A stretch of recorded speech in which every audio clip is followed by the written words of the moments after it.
네, 반갑습니다. 네, 오늘 설교 제목은 애굽 방식을 버리고 가나안 방식으로 살으라는 것입니다. 이번에 이제 신명기를 묵상하면서 성경에 이렇게 복 받으라는 말씀이 많은지를 새롭게 좀 깨달았습니다. 기복 신앙에는 참 문제점이 많죠. 기복 신앙에는 문제점이 많습니다. 기복 신앙은 이제 예수를 믿어서 복 받으라는 건데 예수를 믿는 게 주제가 아니라 이제 복 받는 게 이제 주제가 되는 것이 기복 신앙의 문제입니다. 그래서 나중에 결국 이기적인 신앙이 되고 하나님을 이용하는 신앙이 되어서 건강한 신앙이 되지 못합니다. 그런데 이제 신명기 묵상을 이렇게 계속하면서 하나님이 계속적으로 복 받으라는 말씀을 계속 하는 거예요. 물론 이제 제가 이제 많이 듣던 복 받는 비결하고는 좀 다른 건데 보통 이제 뭐 기복 신앙에서 복 받는 비결은 헌금을 많이 해라, 아니면 이제 구제를 해라, 뭐 선교하는데 뭐 힘써라, 아니면 이제 부르짖어서 아주 강청해서 기도하면 복을 받는다, 이런 말이 많은데 신명기 말씀에는 이제 그런 말이 별로 없고요. 일부분 그런 말이 있지만 대부분은 하나님을 사랑하고 그 말씀을 지켜 행하라. 그래서 하나님의 언약 안에 거하면은 내가 복을 주겠다라고 이렇게 말씀하십니다. 이 쉐마 본문을 다시 이 본문은 내용은 다시 하는 것인데 6장은 제가 이제 설교를 했고 11장은 이제 서 목사님이 말씀을 전했는데요. 제가 이 말씀을 다시 좀 쉐마에 대해서 말씀을 나누겠다고 한 것은 우리의 삶의 실제성에 대한 좀 고민들 때문입니다. 지지난주에 일산 충신교회에서 개척한 목회자 모임이 있었는데 뭐 많은 대화의 주제 중에 하나는 좀 균형 잡힌 삶, 균형 잡힌 목회, 균형 잡힌 그리스도인에 대한 것이에요. 뭐 그러다 보니까 이게 뭐 어떤 집회나 세미나였으면 아마 사역이 초점이 됐을 텐데 이렇게 그냥 교제하면서 대화를 하니까 체력 관리를 해야 된다, 이런 말도 하고 잘 쉬어야 된다, 어떻게 쉬는 것이 중요한가, 이런 얘기도 많이 했습니다. 또 뭐 어떤 분이 그 이동호 목사님 이제 은퇴한 이후에 와서 말을 하는데 우리 세대에는 교회 성장이 매우 중요했고 그래서 사역과 성장에 치중했었지만 이제는 뭐 가정이나 여러 건강관리나 이런 균형 있는 사역들을 해야 된다, 이런 얘기도 하면서 그런 것에 대해서 좀 나누었어요. 근데 이제 제 안에 좀 질문이 드는 것은 이런 것입니다. 그럼 건강하고 균형 잡힌 그리스도인의 삶이 현실적으로 실제적으로 가능한가? 어떻게 해야 되는가? 정말 하나님과 영적으로 교제하고 그래서 내 내면 안에 하나님의 통치와 안식이 임하는 것, 그러면서도 사역을 잘하는 것, 그러면서도 가정은 믿음의 가정으로 잘 예배하며 섬기는 것, 그러면서도 건강을 해서 운동을 해서 유지하는 것, 그 외에도 어려운 자들을 돕거나 도와야 될 곳에 가서 섬기는 이 모든 일들을 동시다발적으로 잘할 수 있는 것인가? 이렇게 동시다발적으로 잘하는 것은 당연히 좋고 당연히 동의하고 그렇게 하고 싶고, 그런데 이 시공간의 제약을 갖고 있고 또 사람마다 어떤 단점들이 있잖아요, 그렇죠? 저는 좀 체력이 약한데 그런데 이런 걸 다 잘할 수 있는 것인가? 근데 이런 걸 다 잘한다라는 것이 어쩌면 하향 평준화되는 것이 아닌가? 다 하면 사실은 다 고만고만하게 하거나 이렇게는 이제 다 할 수 있지만 그러면서도 그게 정말 행복한 가정생활, 믿음의 가정, 하나님의 역사하는 사역, 풍성하고 내면적인 성령 충만, 건강한 이런 것들을 어떻게 동시다발적으로 할 수 있는가? 다는 아니지만 그래도 조금 이게 구분을 해보면요, 한 세대 전에 목회자분들은 정말 죽도록 사역만 해서 사역은 잘하고 다른 거 못했는데, 그러면 이제 한 세대 뒤에 젊은 목회자들은 취미생활도 하고 가정도 잘 돌보는데 사실 사역을 못하거든요. 그렇게 하면서도 이전 세대보다 더 정말 잘하고 그러면은 저렇게 하면 되는데 사실 이쪽에다 치중하면 이쪽을 못하고 이쪽을 치중하면 이쪽을 못하는 게 뭐 인류 역사가 그랬고 이것이 모든 사람들에게 공통적으로 나타나는 현실이고 그걸 관찰해 보면 그렇기 때문에 그렇습니다. 그래서 건강하고 균형 잡힌 삶은 좋은 말이고 동의하고 그렇게 하고 싶은데 단지 한 가지는 정말 가능한가라는 질문이 드는 것이에요. 현실적으로 연약한 인간으로서는 저는 이게 현실적이지 않다라는 생각이 들었어요. 왜냐하면 인간이 연약하니까. 그리고 솔직하게 이렇게 관찰을 해보면 딱 하나만 잘하는 것도 힘들어요. 예를 들어서 목회자에게 딱 정말 사역 하나만 정말 잘한다. 이건 쉬운가요? 학생들에게 공부 딱 하나만 굉장히 잘한다. 쉬운 일인가요? 직장인들에게 정말 내가 직장에서 최고가 된다. 이거 딱 하나, 다른 거 다 무시하고 이거 딱 하나만 정말 잘하는 거, 이거 쉬운 일인가요? 사실 대부분의 사람들은 이거 하나도 제대로 아무리 열심히 해도 안 되는 것이 현실이잖아요. 반 이상은 이거 아무리 해도 안 됩니다. 정말 돈 하나만 난 벌겠다 해서 그럼 정말 부자가 되냐?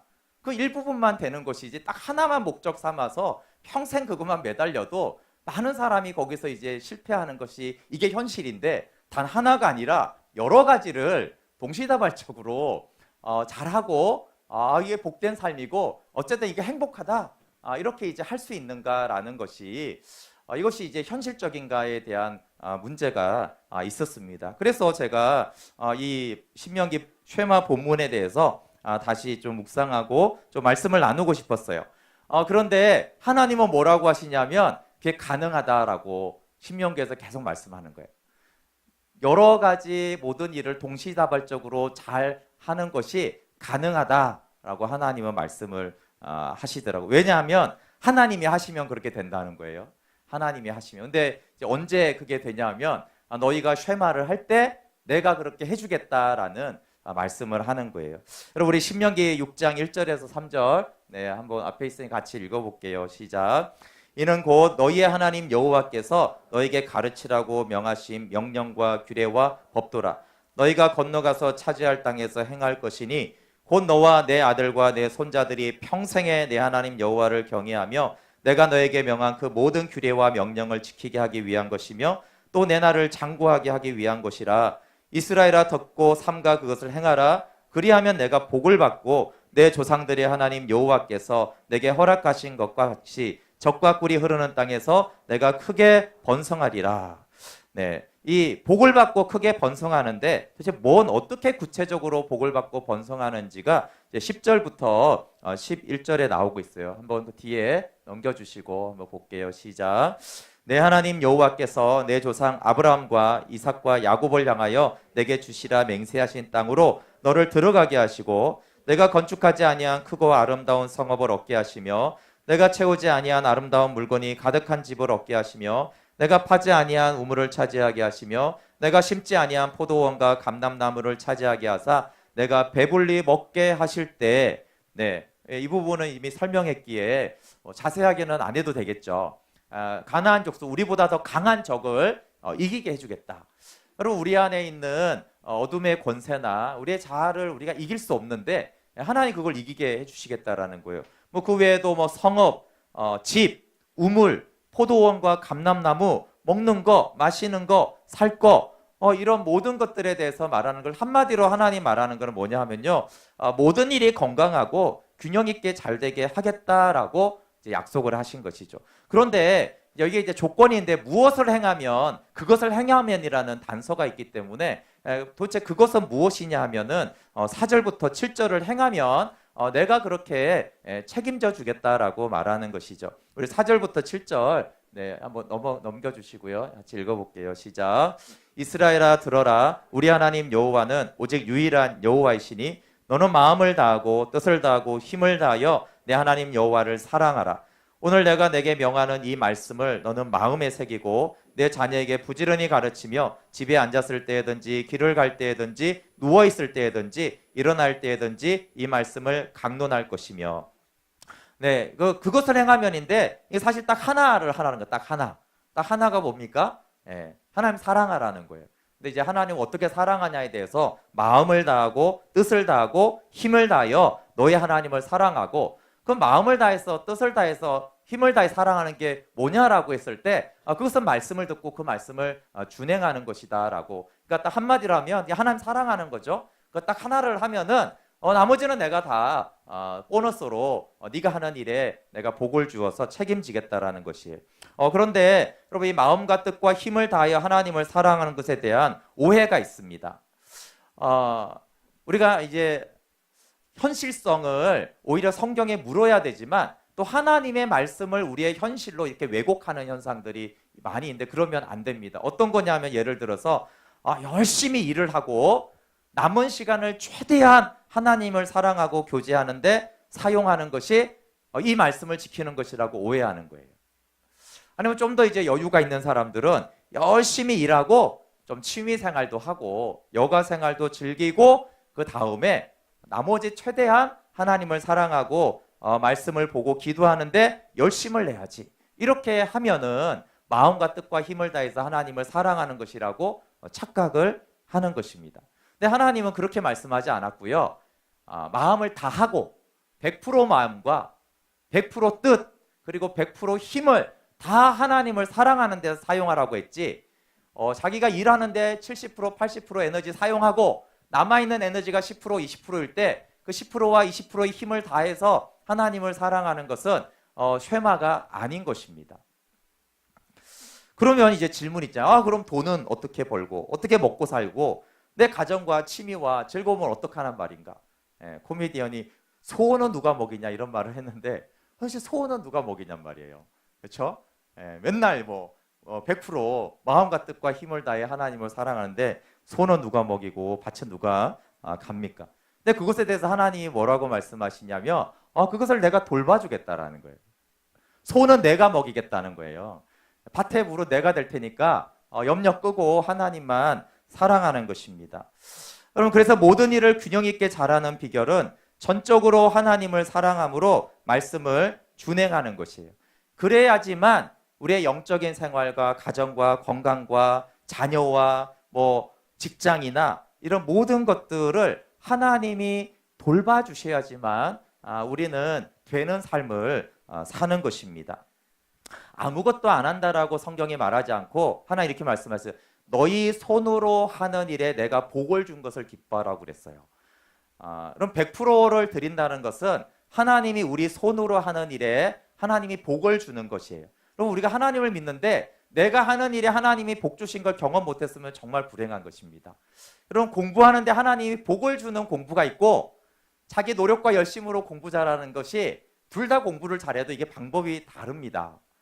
돈이 이렇게 들어와도 하나님 이게 복을 주어서 재정이 들어오는 건지 정말 내가 머리를 잘 쓸고 실제적인 투자를 잘해서 돈이 들어오는지가 차이가 있어요, 여러분.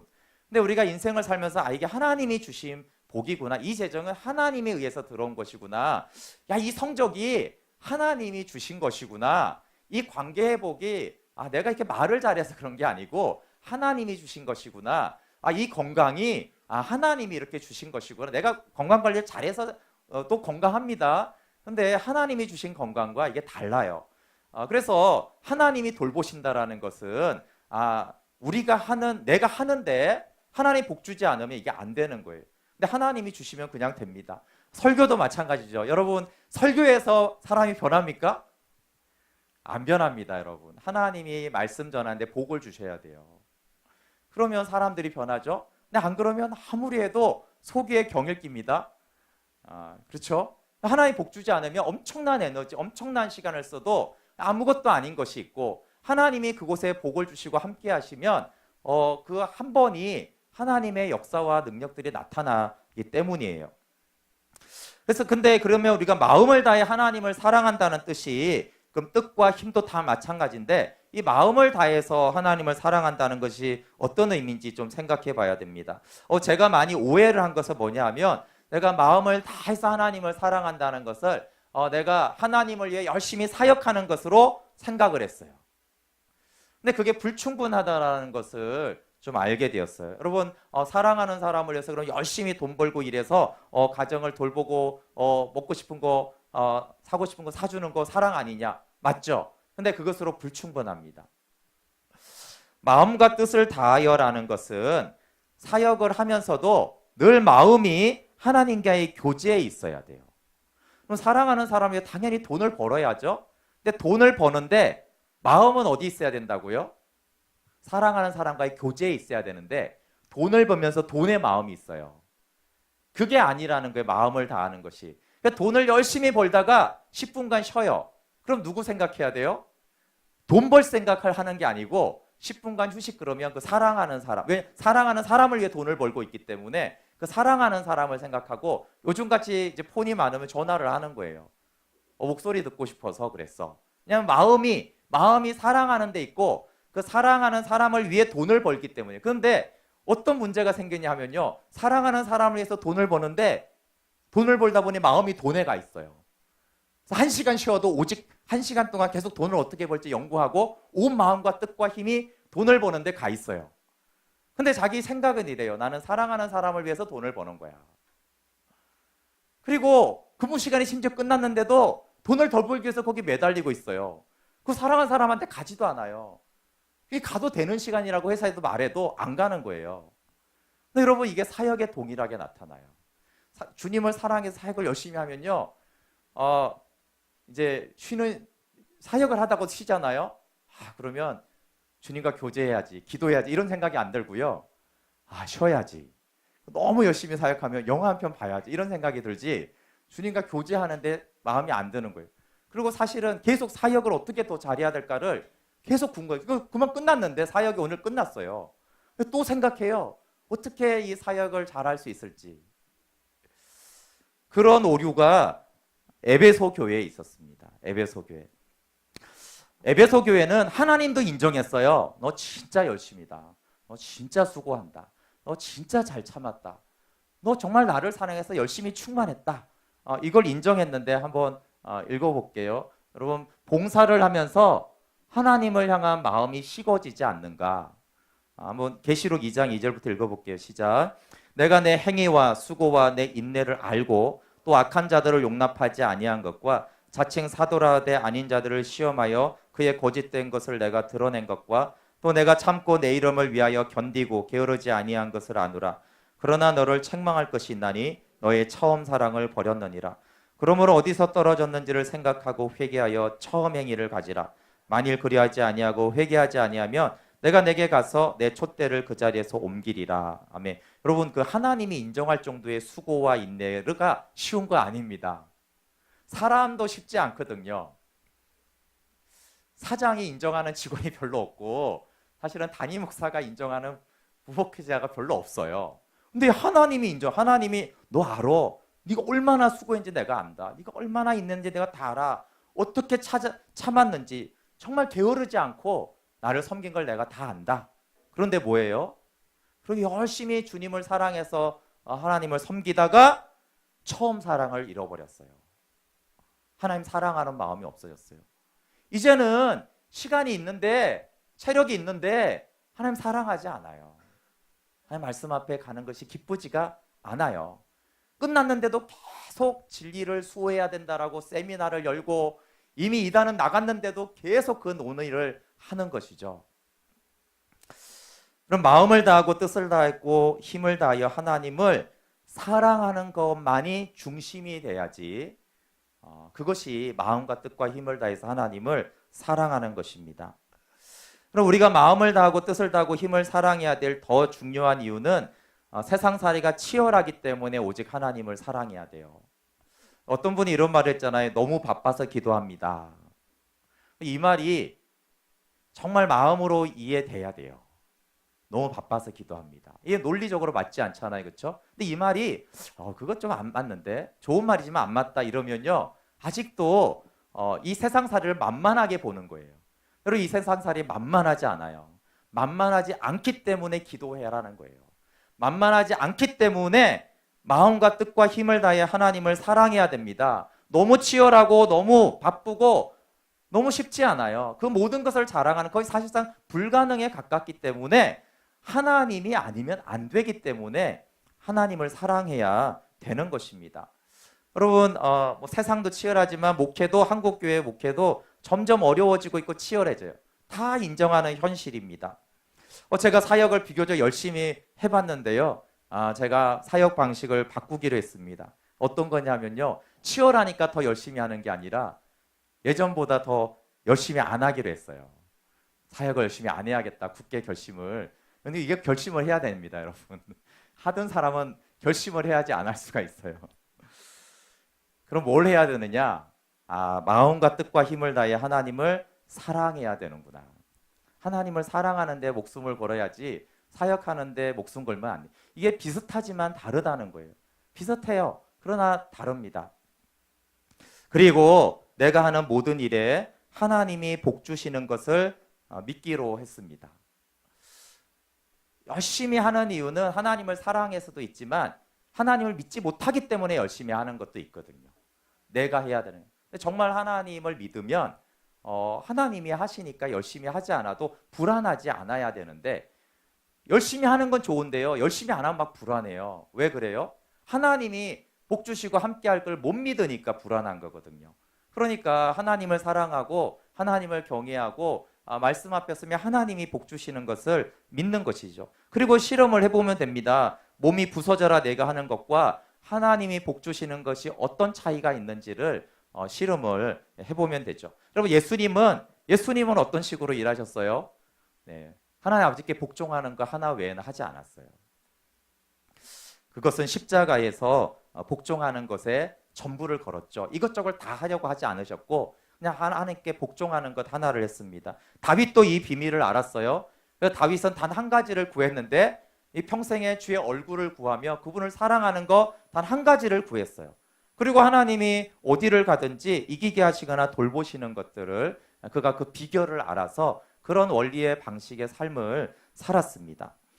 그런데 쉐마해야 될 분명한 더 이유를 애굽과 가나안의 차이로 말씀하세요. 사실 저는 이 본문이 11장이 말씀 안 하셔도 우리가 당연히 쉐마를 해야 되는데 이렇게 설명을 해주시는 하나님께 굉장히 감사하다는 생각이 들었어요. 여러분 11장에서만 1절, 8절, 18절, 26절, 27절, 32절 5번이나 쉐마를 명령해요. 신명기 전체에서는 뭐 어마어마하게 무한 반복하시고 딱 한 장에서만 5번을 쉐마해라 이렇게 이제 말씀하시는데 8절이 이제 그 중에 하나인데 한번 같이 읽어볼게요. 시작.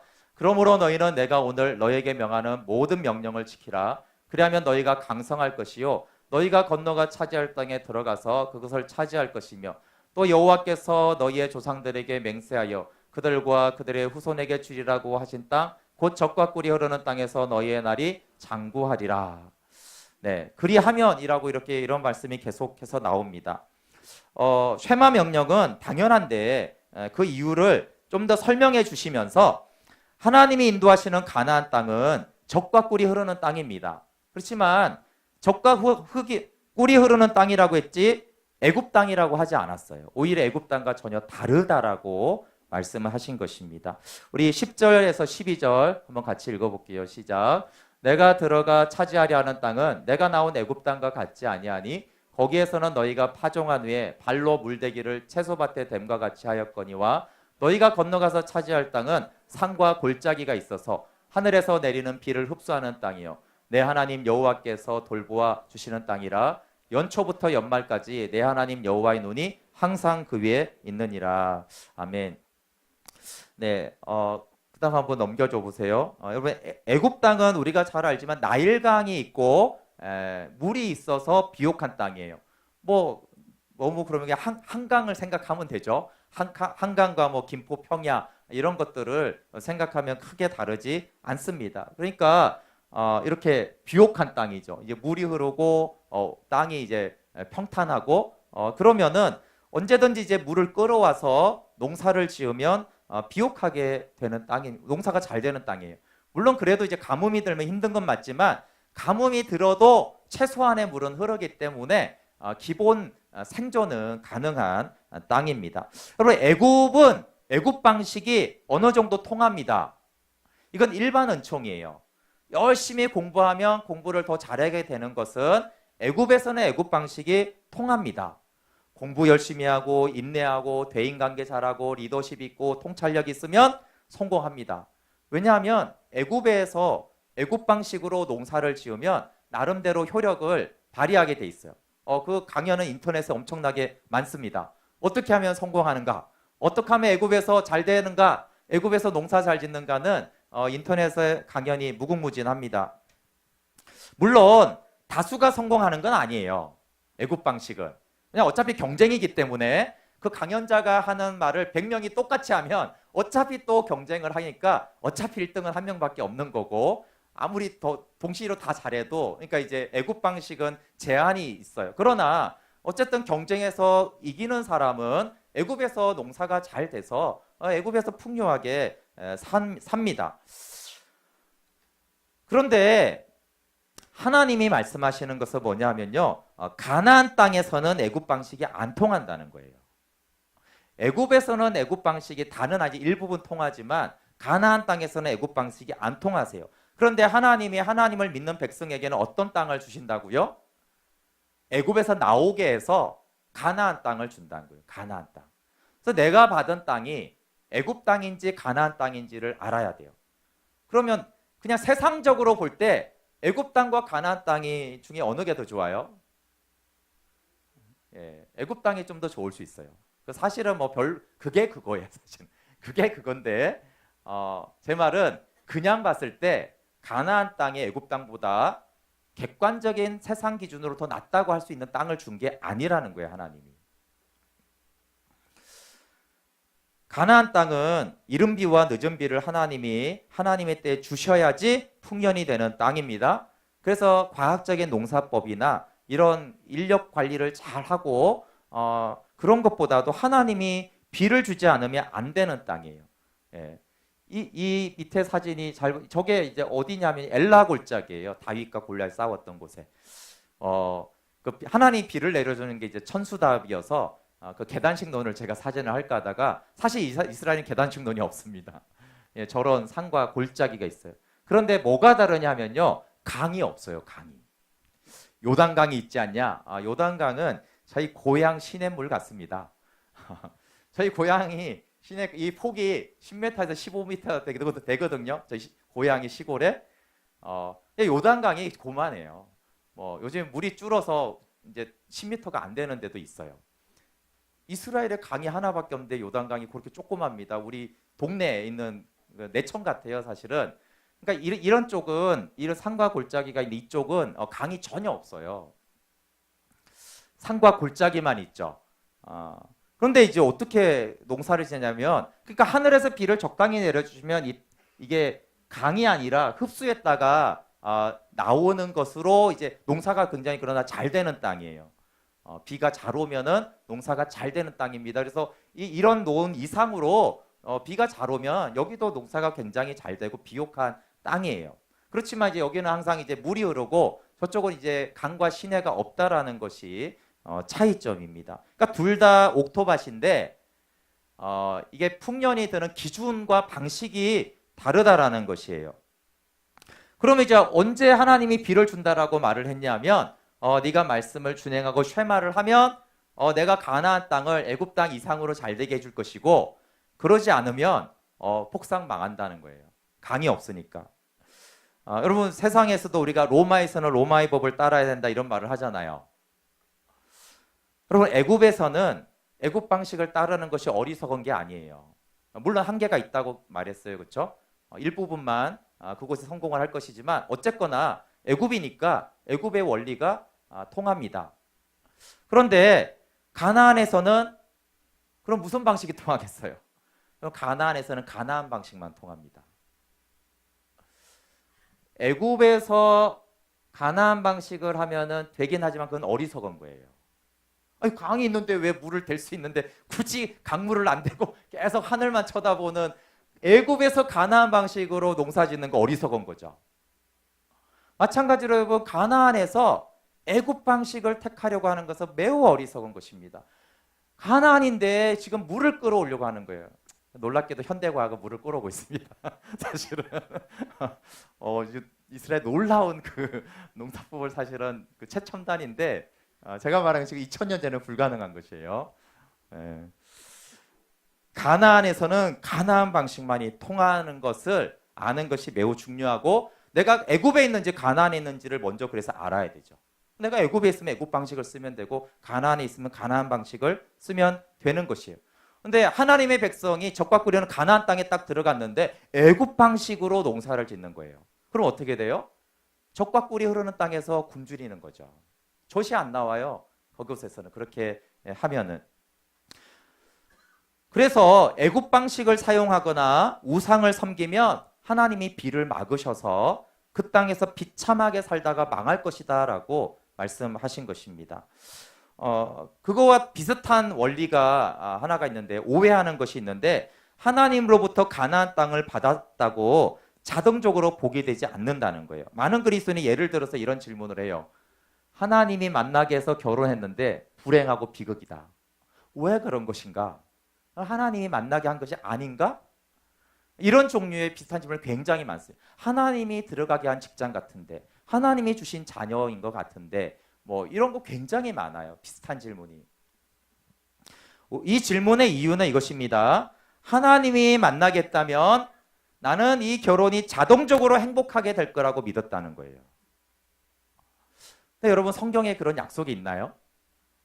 하나님이 만나서 결혼을 하면 그 가정은 자동적으로 평생 행복하다라고 성경에 있나요? 없어요, 여러분. 전혀 없어요. 오히려 아니라는 말이 많은데 이상한 믿음을 갖고 성경에 없는. 그러니까 하나님이 직장에 들어가게 한 그 직장에서는 잘 되고 승진한다라고 성경에 그렇게 돼 있나요? 자동적으로?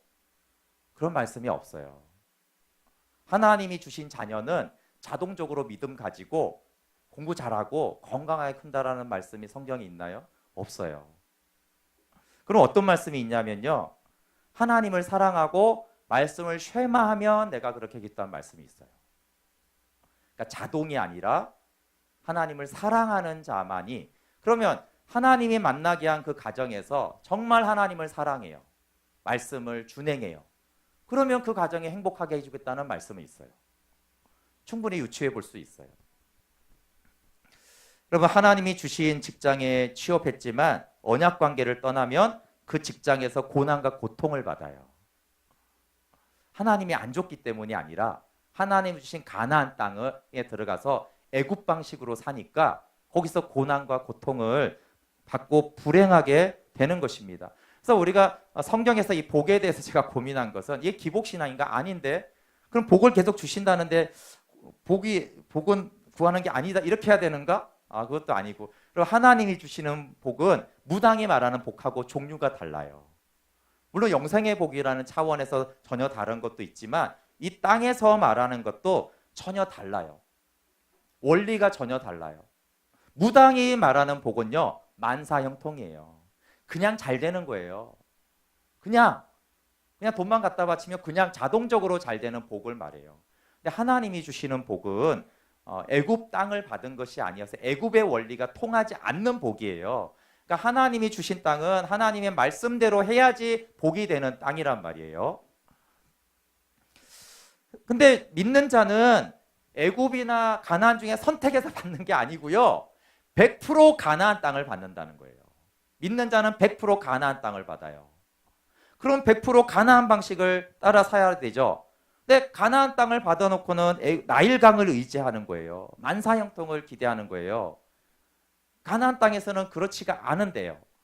실질적인 하나님과 교제와 사랑과 돌보아, 현재적으로 연초부터 연말까지라는 말은 뭐냐 하면요, 항상 하나님이 함께 돌봐주셔야지 잘 되는 땅이에요. 그러니까 한번 입학할 때 딱 하나님 역사하면 4년 동안, 이거 아니고요, 입학부터 1학기부터 중간고사, 기말고사 공부할 때, 자습할 때 계속 하나님이 돌보아 주시는 땅이에요. 그러니까 다르죠. 원리도 결과도 다릅니다. 근데 얼마나 많은 그리스도인들이 복음을 받고도 불행하고 비참하게 되는 일이 많은지 모릅니다. 그래서 애굽 방식을 버리고 가나안의 방식을 따라야 됩니다. 생각해보세요. 내가 받은 것이 지금 애굽인지 가나안인지를 생각해 보세요. 나는 어떤 땅을 받았지? 어떤 땅에서 살아? 일단 이게 정리가 돼야 됩니다. 나는 어떤 땅을 받았지? 그러면 이제 가나안 땅을 받았다면, 하나님이 가나안 땅을 차지하게 했다면, 복음 때문에 가나안을 누리겠다면, 그것은 영적인 것도 포함해서요, 우리 실제로 가정이나 직장이나 관계를 포함하는 것이에요. 뭐 하나님이 영적인 건 주고 뭐 사람이나 직장은 뭐 방치하는 건 아니거든요. 그곳에서도 하나님은 간섭을 하시고 인도를 하시니까요. 그러나 어쨌든 가나안을 받았으면 애굽 방식을 버려야 돼요. 우리가 애굽에서 가나안으로 이동만 하는 게 아니라 방식 자체를 바꿔야 돼요. 방식이 달라야 되죠. 가나안의 방식으로 누려야 됩니다. 그런데 우리가 어떻게 하냐면요. 애굽에서 가나안으로 이동한 다음에 가나안의 방식이 있다는 건 알아요. 그러니까 어떻게 하냐면 애굽 방식으로 주로 하다가 안 되는 게 있어요. 뭐 귀신이 들렸다든가 도저히 빠져나올 수 없는 파산에 있다든가 죽을 병에 걸렸다든가 이게 애굽 방식이 안 통하는 영역이라고 생각하면 애굽 방식으로 하다가 그걸 이제 가나안 방식을 취해요. 막 부르 짓는다든가 막 도움을 받는다든가 특별한 금식을 한다든가 그래요. 그게 아니고 그럼 가나안 방식은요. 처음부터 끝까지 가나안 방식이지 80% 애굽 방식 하다가 애굽 방식이 안 통하는 영역이 딱 나오면 그것만 가나안 방식으로 하나님의 전능하신 어떤 능력을 빌어서 해결하는 것이 아니에요. 근데 가만히 보세요, 여러분. 우리 자신과 우리 기독교인들이 어떻게 사는지. 대부분 애굽 방식을 그대로 살아요. 그리고 어떤 영역. 근데 정말 좀 못됐잖아요. 이게 영악한 겁니까? 못된 겁니까? 애굽 방식에 통하는 건 애굽 방식대로. 애굽 방식에서 절대 안 된다고 하면 가나안 방식으로. 애굽 방식으로 죽으라고 했는데 전응하야. 공부 안 되잖아요. 애굽 방식 불가능한 판결이 나면 그때 이제 막 치유 기도를 하면서 천재 만들어 달라고 하는 방식을 하는 거예요. 애굽 방식으로 자기의 모든 걸 해봤다가 파산당하고 나면 그때서야 하나님에게 돈을 달라고 하는 거예요. 건강도 자기 마음대로 쓰다가 이제 의사가 된다고 할 때까지는 의사에 따르다가 안 된다고 하면 이제 그때 이제 하나님의 방식을 이게 가나안 방식입니까? 이건 애굽 방식이에요. 왜냐하면 애굽도 자기가 열심히 공부하다고 안 되면요 신에게 빌거든요. 그건 애굽 방식이지 가나안 방식이 아니에요. 애굽 방식을 기본으로 하고 부족한 것은 가나안 방식으로 채운다. 그것은 가나안 방식이 아닙니다. 그건 애굽 방식인 거예요. 근데 우리는 이 애굽 방식으로 살면서 자기가 가나안 방식으로 살고 있다라고 오해하거나 착각하는 것 때문에 정말 하나님이 주시는 그 생명과 평안과 돌보심을 우리가 경험하지 못하는 것입니다. 그럼 가나안 방식이 뭐라고요? 애굽 방식만 버리면 아주 간단합니다. 복잡하지 않아요. 하나님을 사랑하라예요. 단 어떻게 해요? 마음과 뜻과 힘을 다하여 사랑하고. 그럼 마음과 뜻과 힘을 다하여 사랑한다는 건 추상적이지 않고 구체적으로 말씀 앞에 가서 그 말씀이 말하는 것을 복종하는 것이에요. 그리고 더 구체적으로 말하면 복음에 연합하는 거죠. 십자가 복음과 장사 복음과 부활 복음에 연합하고 그 말씀을 아멘하고 그 말씀 안으로 들어가는 것이 그것이 하나님을 사랑하는 것이에요. 그렇게 하나님을 사랑하면 하나님이 돌보시죠. 그래서 하나님이 분명히 잘되게 하고 복을 주지만 만사형통이 아닌 것은 하나님의 말씀을 쉐마하는 것 안에 이미 장사복음이 들어있고 그리스도의 고난에 참여하는 것이 들어가 있어요. 그러나 그리스도의 고난에 참여하면 하나님이 내가 너의 모든 하는 일에 네 손으로 하는 일에 네가 자녀를 양육할 때 네가 공부를 할 때 네가 직장에서 일을 할 때 영혼을 섬길 때 그때 내가 함께해 주겠다라고 약속을 하는 것입니다. 그래서 가나안 방식의 핵심은 십자가의 고난에 참여함으로 부활에 이르는 것입니다. 우리 고린도후서 4장 10절 한번 읽어볼게요. 시작. 우리가 항상 예수의 죽음을 몸에 짊어짐은 예수의 생명이 또한 우리 몸에 나타나게 하려 함이라. 우리 살아있는 자가 항상 예수를 위하여 죽음에 넘겨지면 예수의 생명이 또한 우리 죽을 육체에 나타나게 하려 함이라. 모두가 들어야 되지만 꼭 반드시 지금 이 말씀을 따라야 하는 분들이 있어요. 여기 보시면 하나님이 주신 교회라고 믿었는데 맞는데 또 하나님이 주신 가정이 맞는데 또 하나님이 만나게 하신 어떤 만남인데 고통이고 불행이에요. 하나님이 주신 가나안이라고 분명히 확신을 했는데 이상하게 복이 없고 불행하고 안 돼요. 하나님이 함께 하지 않는 것 같아요. 그러면 하나님이 이 사람들에 대한 처방이 뭐라고요? 신명기 11장에서만 5번이고 제가 묵상을 하면 정말 하나님 무한반복 강조하시는구나. 뭐예요? 애굽 방식을 버리고 가나안 방식을 택해라. 이거 분명히 해라. 이거 분명히 해야지 내가 준 가나안 땅이 실제적으로 너에게 행복이 되고 감사가 되고 기쁨이 되지. 내가 준 가나안 땅일지라도 너희가 여전히 애굽의 방식을 따르고 그것에 집착한다라면 분명히 젖과 꿀이 흐르는 그 땅에서 배고프고 굶주리고 고통을 받고 불행하게 되다가 쫓겨날 것이다라고 말씀을 하셨어요. 여러분, 하나님이 왜 출애굽시켜서 가나안 땅에 들이셨습니까? 첫 번째는 하나님의 영광을 위해서고 두 번째는 너희의 행복을 위해서라고 그랬어요. 그런데 가나안 땅에 들어와서 애굽 방식으로 살면 하나님은 아파하시고, 그렇죠? 하나님께는 거역이 되고 불평이 되고 반역이 되니까 하나님에게는 질투하는 하나님에게 아픔이 되고 이스라엘 백성들에게는 고통이 되죠. 하나님이 가나안 땅을 왜 주셨는가? 하나님에게는 영광과 찬송이 되고 이스라엘 백성들에게는 풍성함과 생명과 행복을 주기 위해서 가나안 땅으로 인도하셨습니다. 그런데 가나안 땅을 받았는데 그렇지 않다. 그러면 뭐 극단적으로 애굽에 있든지 아니면 가나안 땅에서 애굽 방식으로 살든지 둘 중에 하나 외에는 다른 이유가 없습니다. 그래서 하나님이 안타까워서 하시는 거죠. 나를 위해서도 그렇게 해야 되지만 제발 너를 위해서도 좀 가나안 방식으로 좀 살아라. 너를 위해서라도 가나안 방식으로 좀 살아. 왜 가나안에 와서 자꾸 애굽 방식을 하니까 계속 고통이고 불행하잖아. 이미 가나안 땅은 안식의 땅이고 풍성한 땅이고 젖과 우리는 땅인데 아니 고통의 땅에서 고통받으면 정상인데 왜 행복한 땅에 와가지고 그렇게 불행하고 고통스럽게 사느냐. 나를 위해서도 그렇게 해야 되고 너희를 위해서도 그렇게 가나안 방식대로 쉐마를 하라고 말씀하십니다. 네, 마지막 한 문장 같이 읽고 마치겠습니다. 같이 읽어볼게요. 시작. 하나님이 돌보아야 하는 땅을 내가 돌봄으로 인하여 복된 땅이 고통과 불행이 된 땅이다. 네, 하나님이 돌보아야 되는 것을 내가 돌보면 불행하고 고통이 돼요. 내가 내 손으로 해야 될 일과 하나님이 돌봐야 되는 것들이 명확하게 갈라져야지 그게 가나안 방식입니다. 네, 함께 찬양하고 기도하겠습니다.